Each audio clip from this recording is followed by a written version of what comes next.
Slowly, Slowly in the Wind by Patricia Highsmith. At that moment, Skip realized how much he hated Frosby. His blood boiled with anger. Edward Skip Skipperton spent most of his life feeling angry. It was his nature. When he was a boy, he had a bad temper. Now, as a man, he was impatient with people who were slow or stupid. He often met such people in his work, which was to give advice on managing companies. He was good at his job. He could see when people were doing something the wrong way, and he told them in a loud, clear voice how to do it better. The company directors always followed his advice. Now Skipperton was 52. His wife had left him 2 years ago because she couldn't live with his bad temper. She had met a quiet university teacher in Boston, ended her marriage with Skip, and married the teacher. Skip wanted very much to keep their daughter, Maggie, who was then 15. With the help of clever lawyers, he succeeded. A few months after he separated from his wife, Skip had a heart attack. He was better again in 6 months, but his doctor gave him some strong advice. "Stop smoking and drinking now, or you're a dead man, Skip. And I think you should leave the world of business too. You've got enough money. Why don't you buy a small farm and live quietly in the country?" So Skip looked around and bought a small farm in Maine with a comfortable farmhouse. A little river, the Coldstream, ran along the bottom of the garden, and the house was called Coldstream Heights. He found a local man, Andy Humbert, to live on the farm and work for him. Maggie was moved from her private school in New York to one in Switzerland. She would come home for the holidays. Skip did stop smoking and drinking. When he decided to do something, he always did it immediately. There was work for him on the farm. He helped Andy to plant corn in the field behind the house. He bought 2 sheep to keep the grass short, and a pig, which soon gave birth to 12 more. There was only one thing that annoyed him: his neighbour. Peter Frosby owned the land next to his, including the banks of the Coldstream and the right to catch fish in it. Skip wanted to be able to fish a little.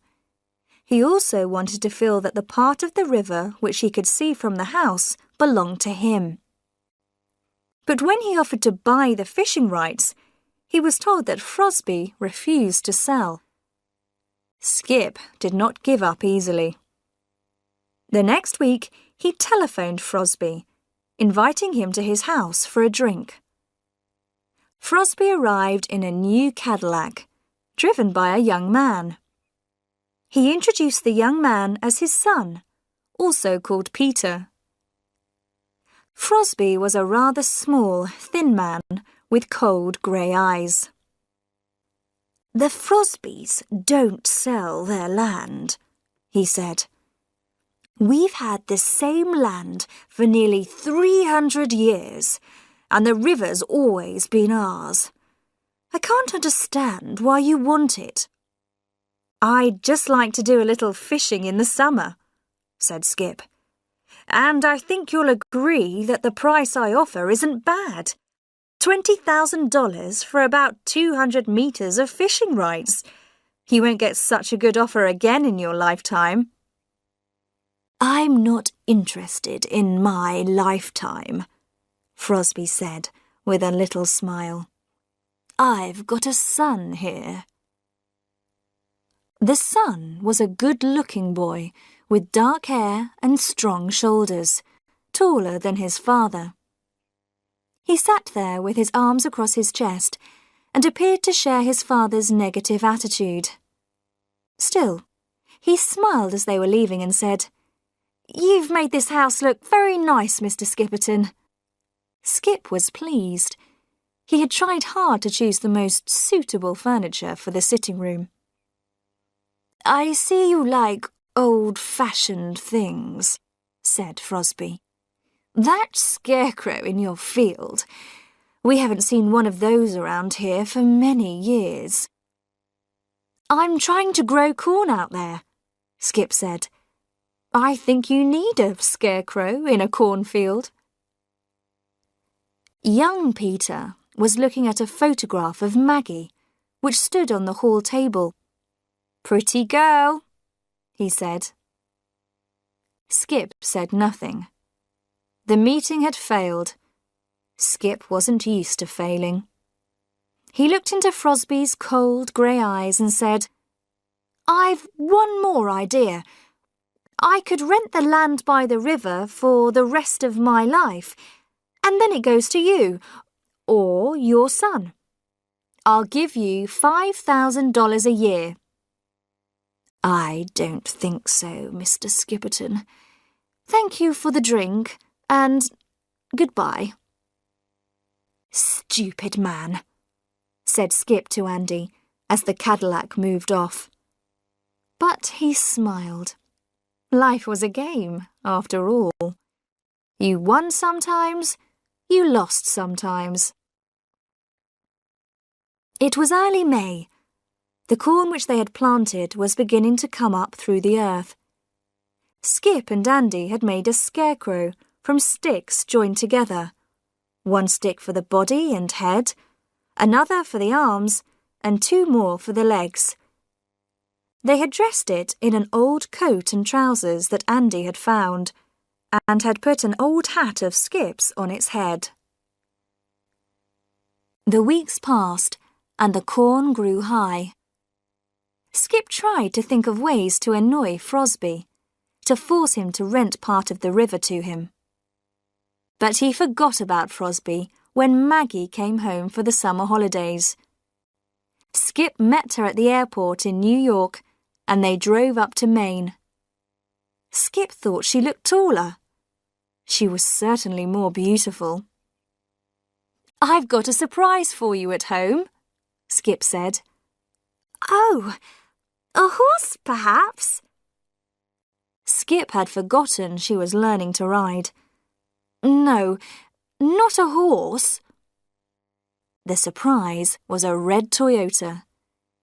He had remembered, at least, that Maggie's school had taught her to drive. She was very excited and threw her arms round Skip's neck. Oh, Father, you're so sweet, and you're looking very well. Skip and Maggie went for a drive in the new car the next morning. In the afternoon, Maggie asked her father if she could go fishing in the stream. He had to tell her that she couldn't, and he explained the reason. Well, never mind. There are a lot of other things to do. Maggie enjoyed going for walks, reading, and doing little jobs in the house. Skip was surprised one evening when Maggie arrived home in her Toyota carrying 3 fish. He was afraid she had been fishing in the stream, against his instructions. Where did you get those? I met the boy who lives there. We were both buying petrol, and he introduced himself. He said he'd seen my photograph in your house. Then we had coffee together. The Frosby boy? Yes, he's very nice. Perhaps it's only the father who's not nice. Well, Pete said, come and fish with me this afternoon. So I did. It was fun. Please, Maggie, I don't want you to mix with the Frosbys. Maggie was surprised, but said nothing. The next day, Maggie said she wanted to go to the village to buy some shoes. She was away for nearly 3 hours. With a great effort, Skip didn't question her. Then on Saturday morning, Maggie said there was a dance in the nearest town, and she was going. I can guess who you're going with, Skip said angrily. I'm going alone, I promise you. Girls don't need a boy to take them to dances now. Skip realised that he couldn't order her not to go to a dance, but he knew the Frosby boy would be there, and he knew what was going to happen. His daughter was falling in love with Pete Frosby. Maggie got home very late that night, after Skip had gone to bed. At breakfast, she looked fresh and happy. I expect the Frosby boy was at the dance, said Skip. I don't know what you've got against him, Father. I don't want you to fall in love with an uneducated country boy. I sent you to a good school. Pete had 3 years at Harvard University.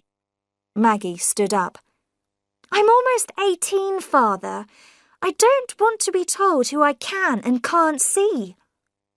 Skip shouted at her. They're not our kind of people. Maggie left the room. During the next week, Skip was in a terrible state. In his business life, he had always been able to force people to do what he wanted, but he couldn't think of a way to do that with his daughter.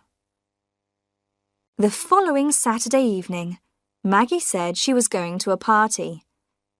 It was at the house of a boy called Wilmers, who she had met at the dance. By Sunday morning, Maggie hadn't come home. Skip telephoned the Wilmers' house. A boy's voice said that Maggie had left the party early. Was she alone? No, she was with Pete Frosby.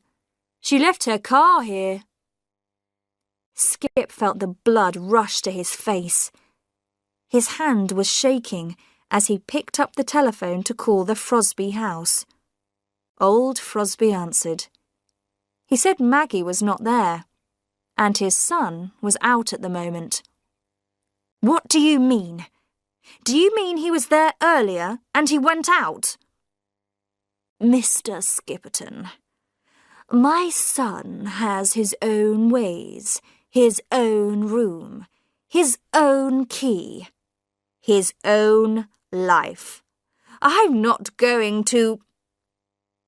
Skip put the telephone down. Maggie was not home by Sunday evening or Monday morning. Skip didn't want to inform the police. On Tuesday, there was a letter from Maggie, written from Boston. It said that she and Pete had run away to be married.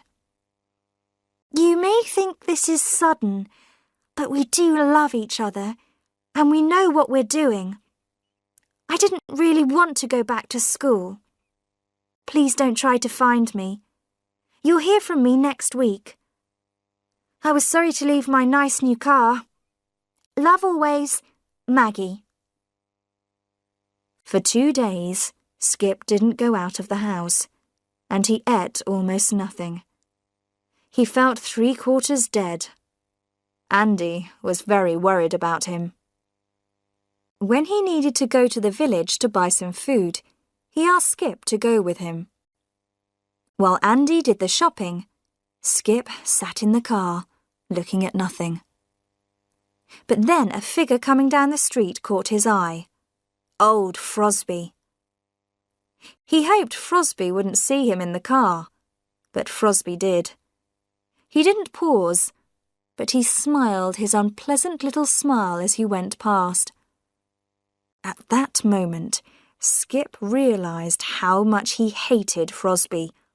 His blood boiled with anger, and he felt much better. He was himself again. Frosby must be punished. He began to make a plan. That evening, Skip suggested to Andy that he should go away for the weekend and enjoy himself. You've earned a holiday, he said, and gave him $300. Andy left on Saturday evening in the car. Skip then telephoned old Frosby and said it was time they became friends. He asked Frosby to come to Coldstream Heights again. Frosby was surprised, but he agreed to come on Sunday morning at about 11 for a talk.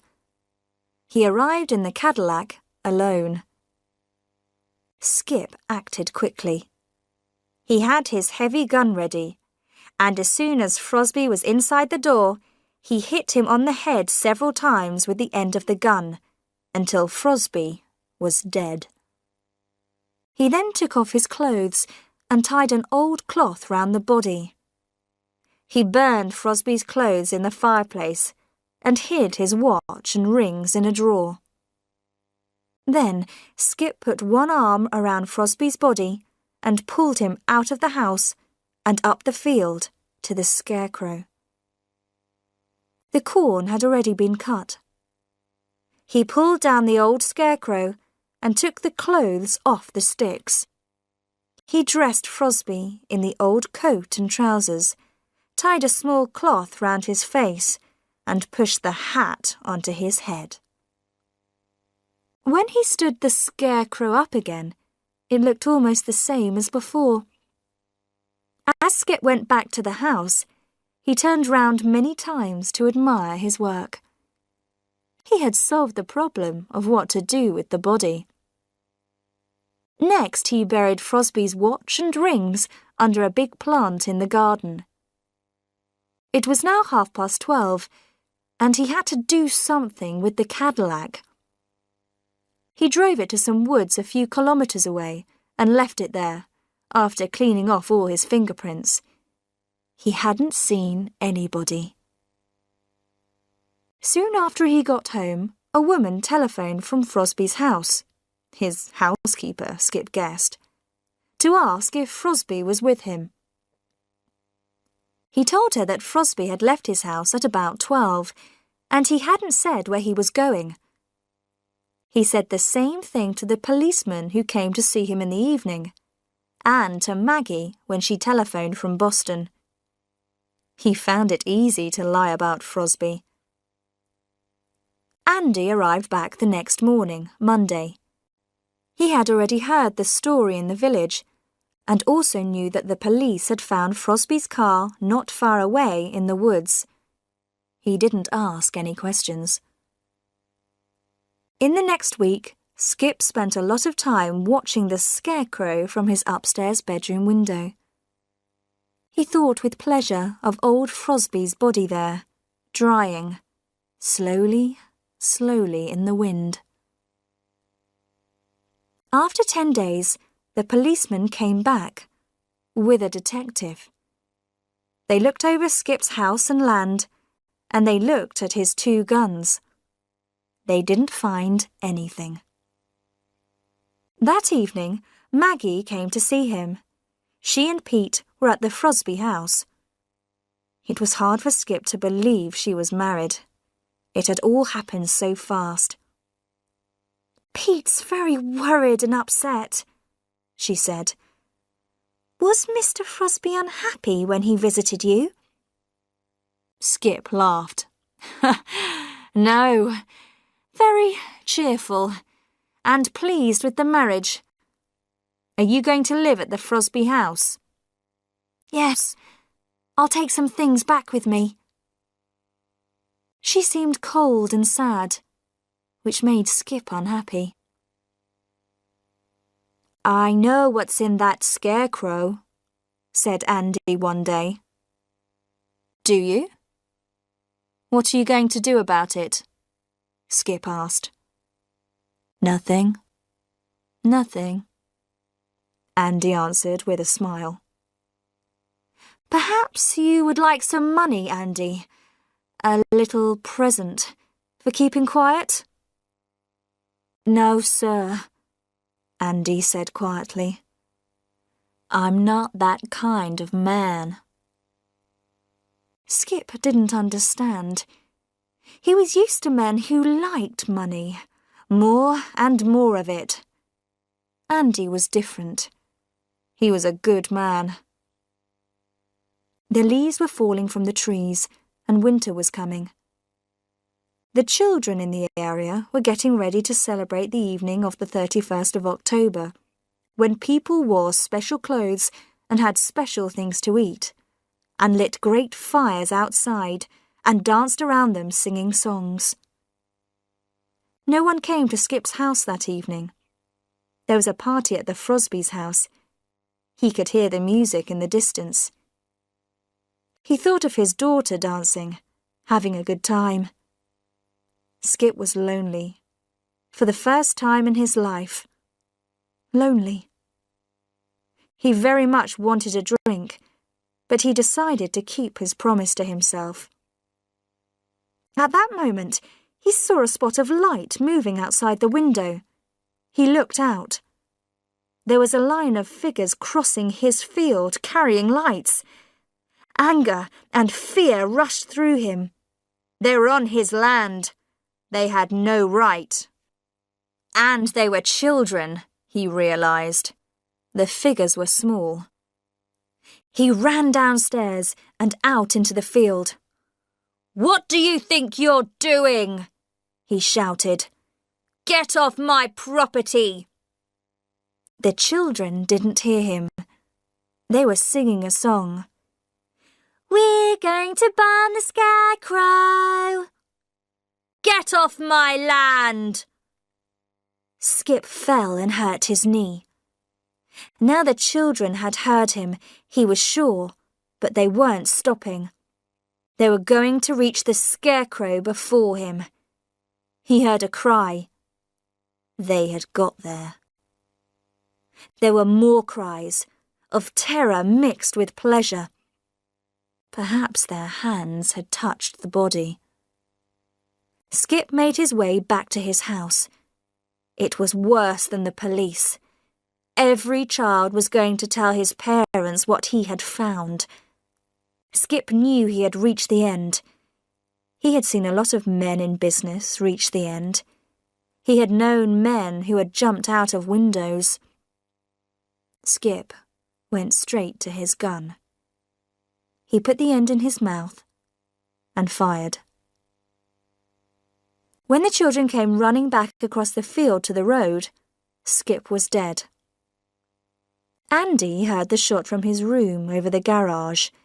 He had also seen the children crossing the field and heard Skip shouting.